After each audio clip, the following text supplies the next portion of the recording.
Good morning and welcome to Unfiltered Vision News.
Well, good morning and welcome to Unfiltered Vision News, bringing you the news unfiltered Monday through Friday. I do apologize for ugh, my entry does sound a lot better than that, but unfortunately, like I've said before, the Wi-Fi that I have right now, it is absolutely horrible. And if it continues, I'm just going to put the place on blast that we are using and just recommend no one use them. Um, but outside of that, I hope everybody's having a great Monday. You guys, thank you so much for joining me here. And we've got some news to get into. Of course, it was very exciting. Happy birthday to President Donald Trump. He was celebrating his birthday and he decided to, do the whole UFC thing. I was like, wow. I mean, it wasn't for me. I'm not a UFC person. So I was watching, I was like, we really got a whole UFC event going on the lawn of the White House. And we've got we got soldiers saluting the UFC fighters. And I was just like, wow. I mean, it was very historic. I will say that. I was It was different. We will just say that.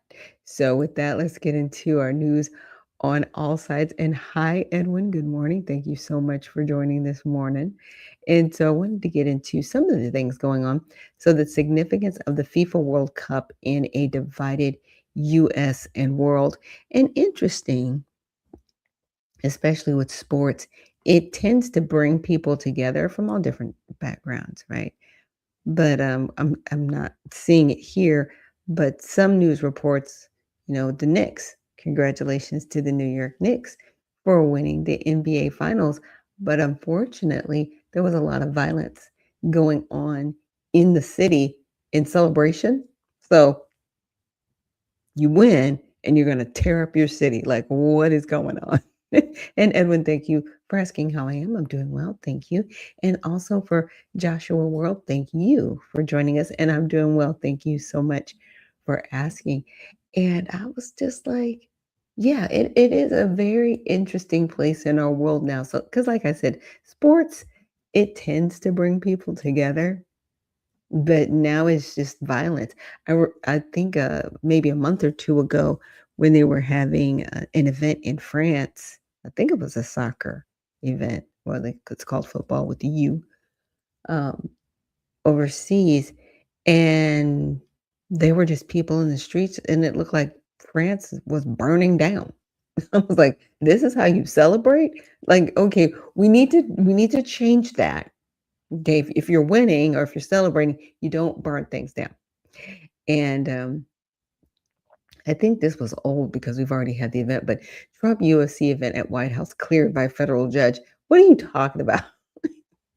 Anyway, old news. It happened last night. If you saw it, you saw it. If you didn't, interesting. Now, Elon Musk, now this was going into the weekend. He became the world's first trillionaire by launching the SpaceX IPOs. So, for a lot of you out there, for investors, not that this is any investment advice, but wait and see because this also happened with Facebook when they came out. There was a big launch for it, and then I want to say the stock dropped almost by like 50% after like maybe a week or two, and then it rose again. So we'll see how it goes as far as the SpaceX IPOs, but congratulations to Elon Musk. Now, Donald Trump administration cuts LA homelessness funds amid fraud allegations. And there have been a lot of fraud allegations out there, and they are cracking down. And I'm okay with them cutting the money because, in my opinion, Los Angeles has squandered the money with homelessness and it's become worse. So, how are you getting more money and the situation's getting worse? Because here's the deal. If you get rid of the problem, what are you going to do? Well, what you're supposed to do is ensure and make sure that those people do not return, right, to become homeless. So you put programs in place to make sure that they don't become homeless again. Shocker. Shocker, right? But nobody really thinks that far down the line, and we really need to do that. So we are getting better. Not sure why my printer has decided to make noise right now, but that's my printer. Um, and then we've got protests that are erupt in Belfast over stabbing in Sudanese refugee case. That was about a week ago. Yeah, so some of this news is a little bit old, but let's get into some of our more current news. And I do apologize for not doing our honoring God with our body because that's usually where we start and that's what we are going to get to now. So again, and good morning, Spud McKenzie, guys. Thank you so much for joining me this morning. Let me get that set up here really quick. I just jumped right into the news, but let's start off with honoring God with our bodies, shall we? God, please guard our mind and our thoughts. God, help me to fix my thoughts on what is true and honorable and right and pure and lovely and admirable. So I will think about things that are excellent and worthy of praise. God, please protect our ears and help us listen to your voice. God, help me to be quick to listen, slow to speak, and slow to become angry. God, please protect my eyes from sin's damage. God, I make a covenant with my eyes not to look lustfully. God, please speak life over my mouth. God, set a guard over my mouth. Lord, keep watch over the doors of my lips. God, please help my hands to serve generously. God, help me to do good to everyone, and especially to those who belong to our family in the faith. And God, please protect our reproductive organs. Help us to honor you, God, with purity. God, help me to honor you with my body. And God, please protect our feet as we walk along your path. God, let your word be a lamp for our feet and a light on our path. So I just wanted to make sure that we, you know, got to that before anything else. So there we go. There we go. But I did want to get into some of the trending topics also on X that have come through my feed. And so Japanese fans clean up versus Nick's title chaos in viral video. Like I was mentioning, yeah, New York, y'all need to do better. It's crazy. Jillian Michaels, she calls out Obama's Virginia campaign choice. Okay. And then the third one was a video shows a confrontation between a street preacher and a group in a Tampa parking lot. Now, I found this interesting because when did our country become a place where people could create an enclave and demand that other people not be there. See, this is the United States. We have freedoms. We can go wherever we want to. We can be whatever space we want to. And to demand somebody, you need to get out of here. What? Huh? What? What? No. If you want that kind of life, if you want those kind of parameters, you need to move to a country that does that, because that's not here. Now, I can understand when people are being, I guess, protective if people are being violent or whatever to their neighborhoods. That I get. I'm like, obviously nobody wants that kind of situation. But Andrea Schaefer, she says this is happening in Florida. Muslims attack a Christian pastor for citing the Bible. Now, we can do that here in America because it's called freedom of speech. We can kind of do that. I mean, if Muslims want to do that, they can. But what they can't do is block traffic and praying in the streets, which we have found out is a form of dominance. You can't do that. You can't block people. You cannot hinder people. But if you want to preach the word on the side of the street, you can, right? So more of this will happen because Islamic centers and mosques have increased by 60% over the past 15 years in Florida. The Islamicists are not only taking over Texas, but targeting Florida as well. Since I've moved here, more Islamic centers have been approved for construction.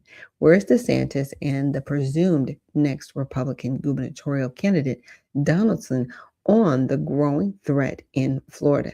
Now, I do apologize. There is some saucy language in here. So let's take a look.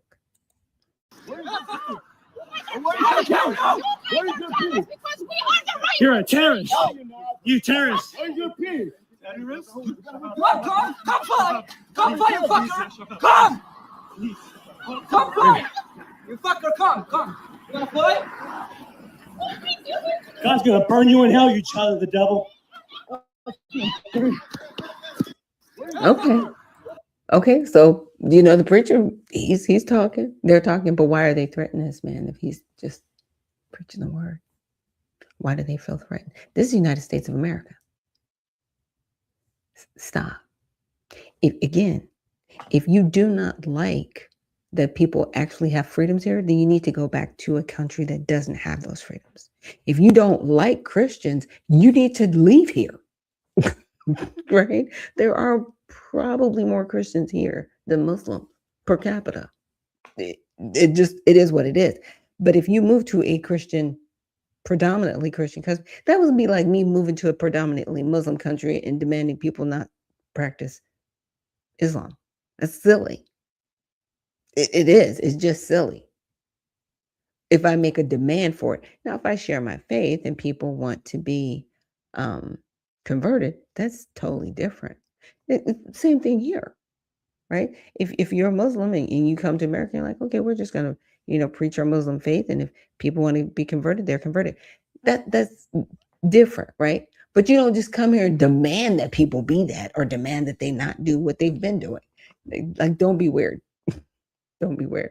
And Spud says sports events are energy absorbers. They are because they absorb energy, but they create so much energy. Now the question is it good or bad? That's definitely the bigger question. Now there was something that I wanted to get into last week that I didn't, and I should have. So I want to get into that really quick. And what that is it was a article, and it was on the 10th. Yeah, you guys can see it pretty good. Let's see. So it's Austin Metcalf, and here's the article. It says it's Austin Metcalf's dad friends with Carmelo Anthony Judge, unpacking the viral rumor. And so there have been a lot of rumors of this back and forth, and people trying to find out, was there a relationship? So we'll get into that in just a second. But here is an article that came out, and they were in this article is really just trying to, show the correlation, if any, right? If any.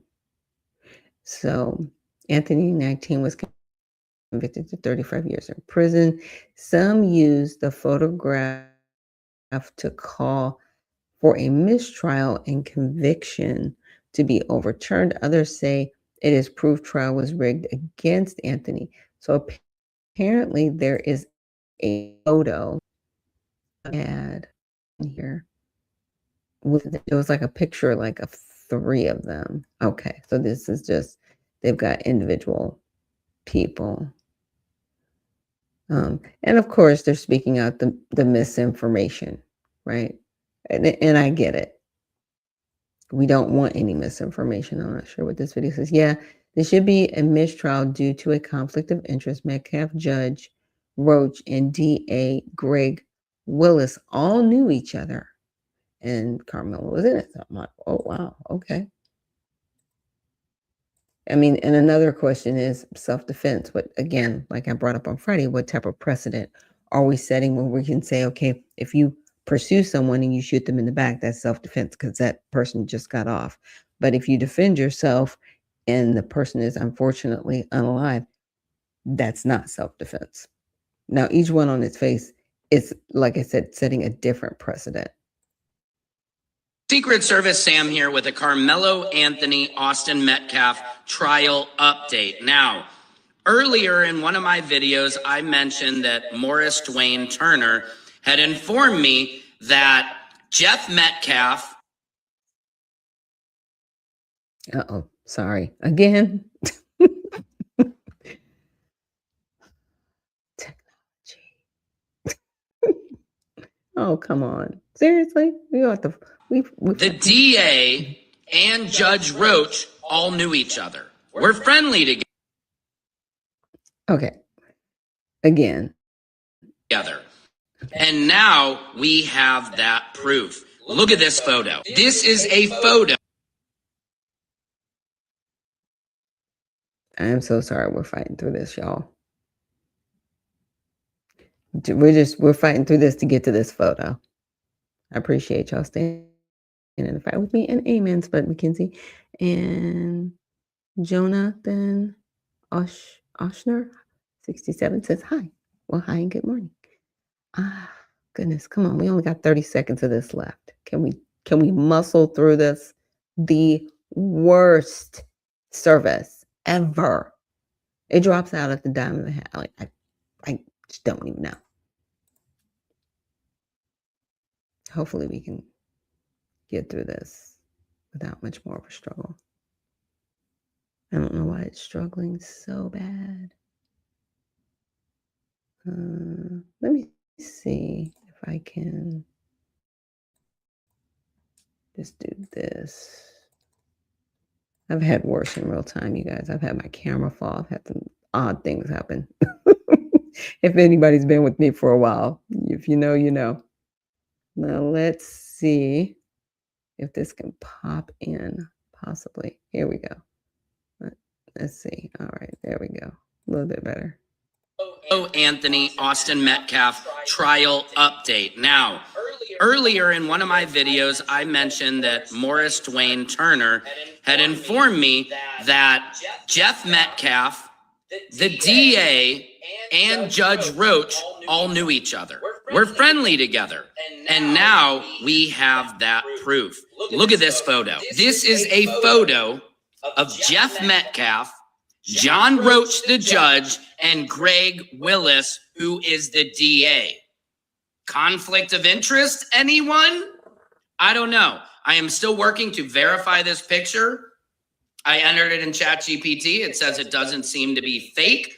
If anybody out there can confirm this picture for me, I think that is also very important because we need to keep the truth at the head of all of this. Let me know what you got. Secret Service Sam here with. Yeah. And, you know, with a conflict of interest to that magnitude, that's something that you don't ever, ever want. Right. Now, of course, you know, a judge and a DA, they're going to know each other. But for the father to know the judge, this is why you know, initially I was like, you know, they should have requested a change of venue. But they don't know the relationship between the attorney that the Anthony family had hired. What was that relationship with the DA and the judge, even within the community. A change of venue should have been had because, in my opinion, there was direct prejudice, not in the color of skin, but the because it was so well known as a case. In my opinion, it would have been hard to find a jury that was not biased in any way. And I'm just speaking from a legal perspective. That should have been immediate. It should have been change of venue, and definitely a better plea. So that's what happened there. So I actually ran through Grok, just to find out if there was a relationship between the prosecutor, defense attorney, and Mr. Metcalf. And this in the context of the high-profile case. Mr. Metcalf refers to Jet Metcalf as Austin's, father, and then the judge, John Roach, and then the prosecutor. So there's alleged relationships on social media, right? And the critics argue they're all friends, which could compromise impartiality, right?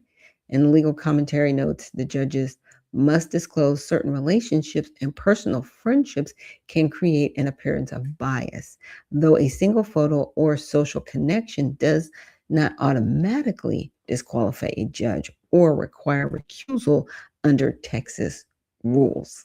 Interesting. So no formal finding of misconduct or successful recusal had been widely reported. Now, the defense attorney, the main defense counsel for Carmelo Anthony, attorneys like those arguing self-defense or other rules, right?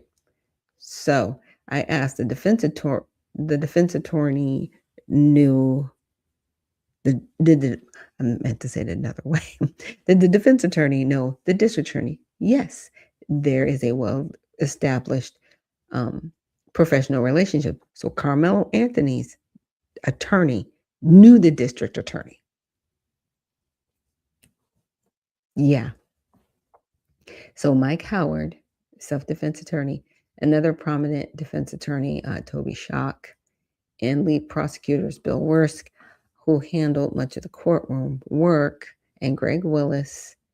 The direct connection is between Toby and Bill, the defense and the prosecution. They are longtime friends and former law partners who worked together for years prosecuting major cases, including high-profile murder cases. When both were on the prosecution side earlier in their careers, this trial was reportedly the first time they faced each other in court as opponents. Worski has publicly commented on how odd it felt not talking to Schock every morning during the trial, but they remained professional. I wonder who suggested that they got this particular attorney, because I would not want to have my defense attorney have any type of former relationship with the prosecution. Interesting. And I'll make sure I connect this link for you guys. Now, so did the defense attorney recommend himself, or was he recommended? The defense attorney was recommended and retained by the Carmelo Anthony family. He did not recommend or insert himself. So somebody recommended this person to them. He was privately retained and directed by the Anthony family. Multiple news reports and statements note that the family of Carmelo Anthony has officially retained attorney Mike Howard as lead counsel. Yeah, but did they know the relationship that he had with the prosecutor? It's just one of those things. Yes, you want fair and equal representation, but you got to make sure it's fair and equal. So I wanted to get to some more of the headlines. So there's some things with Israel that I wanted to check out before we end the broadcast for today. Agreed on a framework to end the war, which mediator Pakistan says will be signed Friday in Switzerland. The full text of the agreement is yet to be published, but President Trump says the Strait of Hormuz will be reopened. In return, the US blockade on Iranian ports will likely be lifted. If and when Iran will receive sanctions relief or frozen funds is still unclear. I'm not going to say that everybody's going to sing Kumbaya tomorrow. It's going to take a little bit of time to learn the ways of peace. If implemented, the deal returns the region to the status quo before the war. The work to get a full nuclear deal is only beginning. There will now be a 60-day period for more talks. Israel has yet to officially respond, but the framework requires the war on all fronts to stop, which includes its campaign against Hezbollah. The president of the European Commission has warned there can be no peace in the Middle East while Lebanon is in flames. And that's fair, right? Now let's get to this Fox Live now. Welcome back here on Live Now from Fox. We are approaching the top of the hour, 9:56 on the East Coast and 6:56 on the West Coast. My name is Josh Breslow, and I do want to get to the latest coming in out of the Middle East, as we know that President Trump says a deal should be signed today with Iran. Now, essentially, this is a deal to talk further about making a deal. Right now, though, I want to pop this up on your screen as we're hearing from Barak Ravid over at Axios. Now, he says the Israeli military notified U.S. Central Command shortly before the strike in Beirut took place this morning. Israeli and U.S. officials are telling him that. Now, we know that the talks are continuing despite those strikes that happened. And Ravid also saying that Iranian chief negotiator signaled that the Israeli strike on Beirut could undermine U.S.-Iran deal. Quote, the Zionist aggression has once again shown that America either does not have the will or the ability to fulfill its obligations. You cannot score points by giving the regime a green light. The game of bad cop and good cop is old. If you do not have the will and ability to fulfill your obligations, it is not possible to talk about continuing on the path. Now, the Israel War Room actually responded to all of this and essentially said that it was garbage. So I do want to bring in Jonathan Schanzer over at the Foundation for Defense of Democracies to talk about all of the latest developments. Jonathan, as always, thank you so much for taking the time to be here with us. Pleasure to be with you. And Jonathan, I wanted to start by talking to you about that statement right there from Iran's chief negotiator. Now, of course, there's been a lot of talk about what role Lebanon has in all of this, because that's something that Iran has said the strikes against Hezbollah need to stop in order for any kind of deal to be reached between the U.S. and Iran. What do you make of all of that, especially that statement? Well, I mean, let's unpack this for a minute. Hezbollah is the Iranian regime's most powerful proxy. When we say proxy, that means that they are in close coordination with their patron. It means that in some cases they are taking direction from their patron, but they are absolutely pursuing the objectives of their patron back in Tehran. Now, the incident today starts with 3 drones that penetrate Israeli skies and actually, carry out attacks against the Israelis. So the Israelis do what pretty much any normal country in the world would do when they are attacked. They respond. They responded today with a precision strike in Dahia, which is the southern suburbs of Beirut. It was apparently a command and control center operated by Hezbollah, known to be in direct contact with the regime in Iran. So now you have the Islamic Republic saying that this is a violation of whatever the deal is that we're at some point going to see, hopefully, with the United States.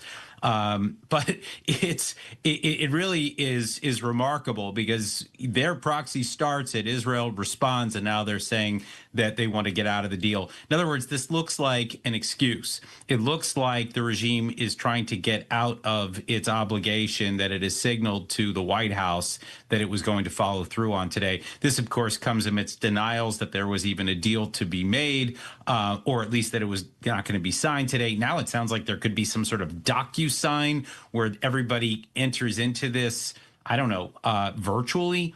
The whole thing is quite weird. It certainly does not look like the Islamic Republic is serious about ending this conflict. And that's the problem, right? Are they serious? I was like, Okay, yay. And I was like, okay, Israel, here we go. Every time we are here to the like, okay, we've gotten to it. Something always happens with Israel. Is it me? Or is this just like on repeat? It's very interesting. And Spud McKinsey says a conflict of interest. Yeah, I see that conflict of interest too in that Anthony case. And it's going to be interesting to see if they do appeal, if they decide to appeal with a different attorney. Because they can go with a different attorney. But I think he went with a court appointed appellate attorney. And I hope he didn't, because it's going to be the same situation. It's going to be somebody that knows everybody else that's in the room, but you are on the outside. So we are praying for the family and making sure that the best things are happening in his interest for Carmelo Anthony. And again, what does self-defense look like now in our country? It's very, very interesting, the precedents that are being set. But that is the recap for this Monday. We'll be back tomorrow with Tell It All Tuesday. So thank you guys so much for joining me here on Unfiltered Vision News. And remember, stay well, stay focused, and stay unfiltered. We'll see you in the next one.